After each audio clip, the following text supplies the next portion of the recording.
कि सतनाम की कमाई जिस समय पूरी हो जाएगी उस समय सतगुरु स्वयं अपने बच्चे का हाथ पकड़ लेगा, सतगुरु को महक आ जाएगी। सतगुरु अंतर्यामी है, वो पहचान लेता है कि मेरी किस आत्मा की सतनाम की कमाई पूरी हो गई, अब ये सारनाम के योग्य हो गई। और सारनाम के लिए भी फिर परमात्मा परीक्षा लेता है अपने भगत की, सारनाम के लिए भी परीक्षा लेता है, फिर उस परीक्षा में पास होना पड़ता है। और याद करो पुण्यात्माओं, आज से 1.5 साल पहले सतगुरु रामपाल जी महाराज जी के आदेशों की आड़ में एक डीवीडी से सतलोक आश्रम मैनेजमेंट हरियाणा ने किस कदर भगत समाज को मूर्ख बनाकर और रोहतक में 300 को 400 को बैठाकर और कम से कम 50,000 लोगों को 15 हजार रुपए पाठ के आदेश बताकर सार नाम को आलू टमाटर की तरह बांट दिया है। पुण्यात्माओं, क्या मैनेजमेंट को महक आ रही थी? क्या मैनेजमेंट इतना समर्थ है? क्या महेंद्र भगोड़ा और जितने भी ये पुरुषोत्तम है, बसंत सैनी है, जितने भी ये मैनेजमेंट के बड़े बड़े धुरंधर हैं, हिटलर हैं, क्या इनको महक आ गई थी कि भक्तों को सतनाम की कमाई पूरी हो गई? क्या वो थर्मामीटर इनके पास है? क्या ये अंतर्यामी हैं? क्या इनको पता है कि सारे भगत मर्यादा में है जिनको हम सारनाम दे रहे हैं? तो क्या इन्हीं लोगों ने कोई परीक्षा ली? इन लोगों ने कोई परीक्षा ली इन भक्तों की? परमात्मा किस किस तरीके से परीक्षा लेता अपने भगत की, कैसे उसके विवेक बुद्धि, उसके धैर्य संतोष की परीक्षा लेता है सारनाम के लिए, कि सारनाम लेने के बाद खंड नहीं होना चाहिए। इसके लिए परमात्मा हर तरीके से तोड़ मरोड़ के अपने भगत को एडी से चोटी तक देखेगा। और जो गुरु से नहीं टूटेगा, गुरु जो परीक्षा लेगा उस जीव के हिसाब से, उस जीव के अकॉर्डिंग, उनमें यदि वो नहीं टूटा तो दुनिया का कोई भी व्यक्ति फिर उस जीव को सारनाम लेने के बाद तोड़ नहीं पाएगा। इसलिए परीक्षा अनिवार्य होती है। अब देखो पुण्यात्माओं, गुरुजी ने तो वैसे भी मना कर रखा है डीवीडी से सारनाम देने का, वैसे ही परमात्मा ने मना कर रखा अपने सत्संगों में। और जबकि इनको तो कहां आदेश, कहां ये लोग सक्षम। फिर भी आप जी छोटा सा ये सत्संग सुन लिए गुरुदेव का 1 मिनट का, जिसमें गुरुदेव ने स्पष्ट बोल रखा है, क्योंकि ये परमेश्वर है। शब्द ध्यान रखना, परमेश्वर कभी दोगली बातें नहीं करता। साध वचन पलटे नहीं, चाहे पलट जाए ब्रह्मांड, यदि आप अपने सतगुरु को परमेश्वर मानते हो तो। और परमेश्वर ने स्पष्ट बोल रखा है कि आने वाले समय में डीवीडी से नाम दिया जाएगा, फिर ऐसे सार नाम दिया जाएगा, है नहीं गा। जब गुरुजी कह रहे हैं जब तक ये दास है तब तक तो दूंगा, उसके बाद सार नाम भी डीवीडी से दिया जाएगा। इस दास के सतलोक जाने के बाद व्यवस्था की जाएगी। जब तक हैं तब तक सतगुरु देंगे या अपने आदेश से काम होगा। और डीवीडी से सारनाम, क्योंकि ये सतगुरु के वचन है, परमेश्वर के वचन है। परमेश्वर कह रहे हैं कि दास के सतलोक जाने के बाद दिया जाएगा। तो क्या इन मैनेजमेंट वालों ने गुरुजी को हिसार जेल से सतलोक भेज दिया?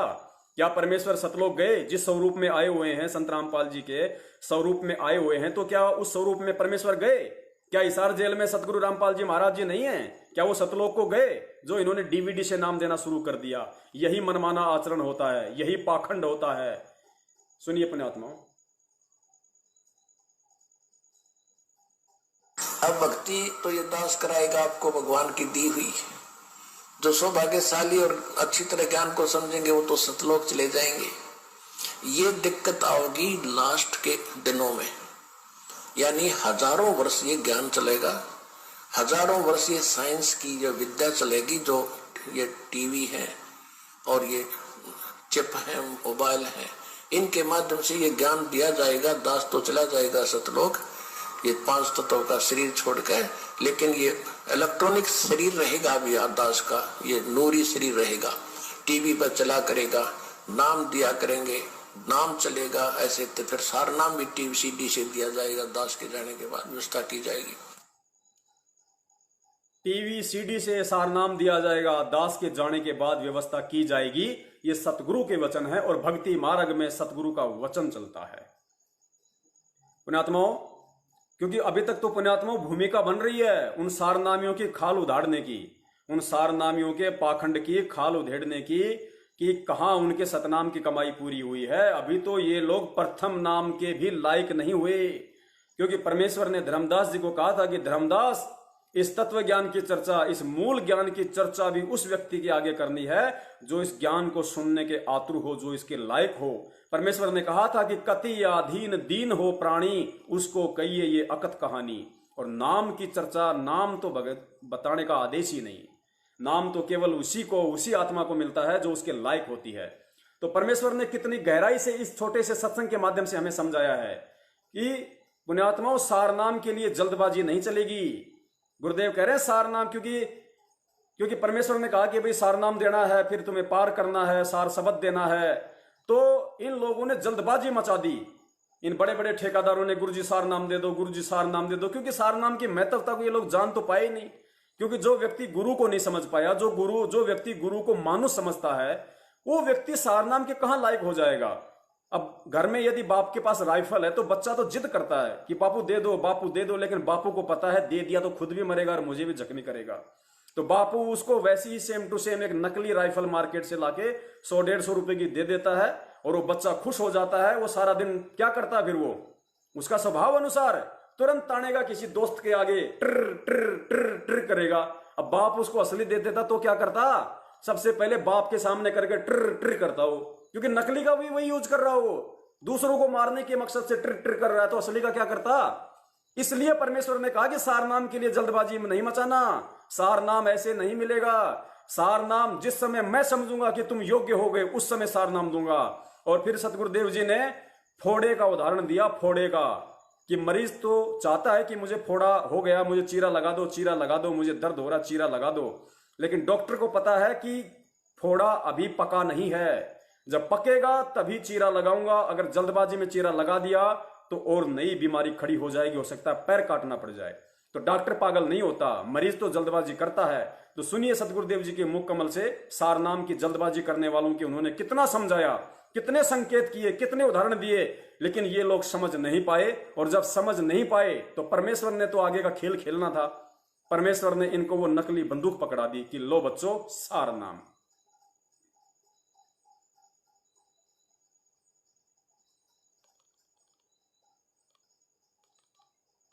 सतगुरुदेव अब जो सारनाम प्राप्त करने के लिए आए हुए हैं, पुण्यात्मा, सारनाम प्राप्त करना कोई बालकों का खेल मत समझना। ये तो ऋषि महर्षि और पहले बहुत कुछ चले गए, जिन्होंने बहुत बहुत साधनाएं की, जीवन भी पूरे गाड़ दिए। सारनाम प्राप्त उन्हीं को होगा जिनके हृदय में धैर्य होगा, सच्ची लगन होगी और ये दास देख लेगा भक्ति के योग्य होगे हो। अन्यथा कच्चे फोड़े पर डॉक्टर चीरा नहीं देता। मरीज तो कहता है जी कर दे दो चीरा, देना तो है ही आपने, कर दे दो चीरा, मैं तो बहुत दुखी हो रहा हूं। लेकिन वो कहता रहता कल आना भाई, 2 दिन पीछे आना, ये गोली खा। उस फोड़े को पक जाने के बाद वो चीरा देता ताकि ये बीमारी बढ़ ना जाए। इसलिए पुण्यात्माओं, जब तक आप योग्य नहीं हो चुके होगे, ये दास आपको सार नाम नहीं देगा, चाहे 100 बार आना पड़े। और जो इसी परमात्मा के पाने के लिए तो राजाओं ने राज त्याग दिए, और मीराबाई ने अपना शरीर सौंप दिया था कि मारो चाहे काटो, मैं भगवान से दूर नहीं हो सकती, तभी उनको भगवान मिला करते हैं। ही जैसे क्या है, सतनाम जो है ये श्वास उश्वास से जाप होता है। ये समझो हमने जल प्राप्त करना है नीचे से, जमीन से, तो उसमें बोकी मारी जाती है और साथ में पाइप उतारी जाती है। सतनाम काम करेगा, पानी तक वो उस पाइप को पहुंचा देगा। और सार नाम क्या करेगा, जैसे हमने हैंडपंप लगाना है, सार नाम फिर वो हैंडपंप के ऊपर की मशीन होती है, वो मशीन फिर ऐसे लगाएंगे तो वो पानी को बाहर निकालेगी, वो भगवान मिलावेगी। सार नाम परमात्मा मिलाओगा। लेकिन जब तक पानी तक नहीं पहुंचेगा तो उसके बोकी लगवाता ही रहेगा मिस्त्री के। अभी वो जो लगवाता है हैंडपंप, मालिक तो कहता बांध देन मशीन इस पर जल्दी ही, वो कई दिन ला दिया आपने, तो काफी समय लग गया, तो वो नहीं बांधेगा, क्योंकि वो जब तक वह पूरा स्थान देख नहीं लेगा यहाँ जल आ गया है, वहां जाकर छोड़ देगा, फिर वो मशीन बांधेगा। यदि वैसे मशीन बांध दी तो फिर नलाए जाइयो पानी आवे को नहीं। ऐसे ये दास आपको सारनाम उस टाइम देगा जब आपकी भक्ति परिपक्व हो चुकी होगी, ताकि सारनाम देते ही आपको वो लाभ प्राप्त हो सके। हैंडपंप की मशीन जब बांधी जाएगी। बोलो सतगुरुदेव जय हो। सत पुण्यात्माओं, समझ में आ जाना चाहिए हमें। और जो पुण्यात्माएं उल्टे सीधे कमेंट्स कर रही हैं दास के लिए, तो मैं उन सभी परमात्मा की प्यारी आत्माओं से हाथ जोड़कर निवेदन करता हूं, भाई मैं पवन दास तुम्हारा कोई दुश्मन नहीं हूं। समझने का प्रयास करो। जिस तरह तुम मुझे नहीं समझ पा रहे, अपने भगत भाई को नहीं समझ पा रहे, ठीक यही स्थिति जगत वालों की है। गुरुजी के बिना सत्संगों को ध्यान से सुने, बिना गुरुजी को जाने पहचाने, जिस तरह वो गुरुजी को देशद्रोही समझ रहे हैं, उन्हें पहचान नहीं पा रहे कि धरती पे परमात्मा प्रकट है, उसी प्रकार तुम भाई पवन दास को पहचान नहीं पा रहे कि पवन दास भी उसी पिता का बच्चा है, उसी सतगुरु का भगत है और उसी बाप का बेटा है जिसके आप हो। मेरी और आपकी सिर्फ दो ही कोड़ी की इज्जत है, दो ही कोड़ी की औकात है। लेकिन परमेश्वर कहते हैं कि करे करावे साइया मन में लहर उठावे और दादू सिर दर्जीव के आप बगल हो जावे। परमात्मा जब भैसा राम को निमित्त बना सकते हैं वेद मंत्र बुलवाने के लिए, उसका हिंदी में अनुवाद करने के लिए, तो पवनदास तो जीता जागता इंसान है, परमेश्वर का बच्चा है, उसकी शरण में है। मैं कोई सतगुरु को गाली नहीं दे रहा, मैं सतगुरु के विषय में कुछ गलत नहीं बोल रहा, मैं भक्तों को भक्ति नहीं छुड़वा रहा, मैं भक्तों को भक्ति से दूर नहीं कर रहा, मैं कोई निंदा चुगली नहीं कर रहा, राग द्वेष ईर्ष्या की बातें नहीं कर रहा। भाई जो सत्य है वो आपकी आंखों के सामने है। जिस प्रकार गुरुदेव ने शास्त्र खोल के दिखाए और लोग कहते हैं कि ये तो बीच बीच में से दिखाता है। अरे भाई परमात्मा ने कहा कि जो हमारे मतलब का है हम वही दिखाएंगे, फालतू का क्यों हम घोटा पिए। तो भाई परमेश्वर के सत्संगों से, इन मनवस लोगों के कुकर्मों से ही पवनदास तुम्हें जग जाहिर कर रहा है कि देख लो अपने भगत भाइयों का जो सार नाम ले चुके हैं, जो इस भक्ति के ठेकेदार बन रहे हैं, उनका चाल चलन, उनका चरित्र, उनका आचार विचार व्यवहार देख लो, जग जाहिर है। और गुरुजी कह रहे हैं गुरुजी के सत्संग सुन लो। अब इसमें भाई मेरा क्या रोल है, मैं क्या अपनी तरफ से क्या जोड़ के बता रहा हूं। तो निवेदन करता हूं, हालांकि मुझे इन चीजों से कोई फर्क नहीं पड़ता है, लेकिन मैं प्रार्थना करता हूं कि परमेश्वर कहते हैं कि भगत ने पक्ष और विपक्ष से दूर हटकर निष्पक्ष भावना से पहले किसी की बात को सुनना चाहिए, फिर उस पर अपने गुरुदेव के तत्व ज्ञान से निष्कर्ष निकालना चाहिए कि वास्तव में ये व्यक्ति क्या कह रहा है। अगर तुम अपने ही भगत भाई को नहीं पहचान पाओगे तो दुनिया गुरु को नहीं पहचान पाएगी, और गुरु तब तक बाहर नहीं आएगा जब तक तुम इस भक्ति मार्ग को, इस गुरु को नहीं पहचान लोगे। और जो आप ये बकवाद कर रहे हो, ये कमेंट्स वगैरह डाल रहे हो, परमेश्वर कहते हैं आवत गाड़ी एक है उल्टा होए अनेक, कहे कबीर ना उल्टियो रहे एक की एक। दास के तो छूती भी नहीं है तुम्हारे ये कमेंट्स भैया, उल्टे सीधे। दास तो परमेश्वर से प्रार्थना करता है कि परमेश्वर मेरे इन भगत भाइयों को सद्बुद्धि दो ताकि इनको समझ में आए कुछ।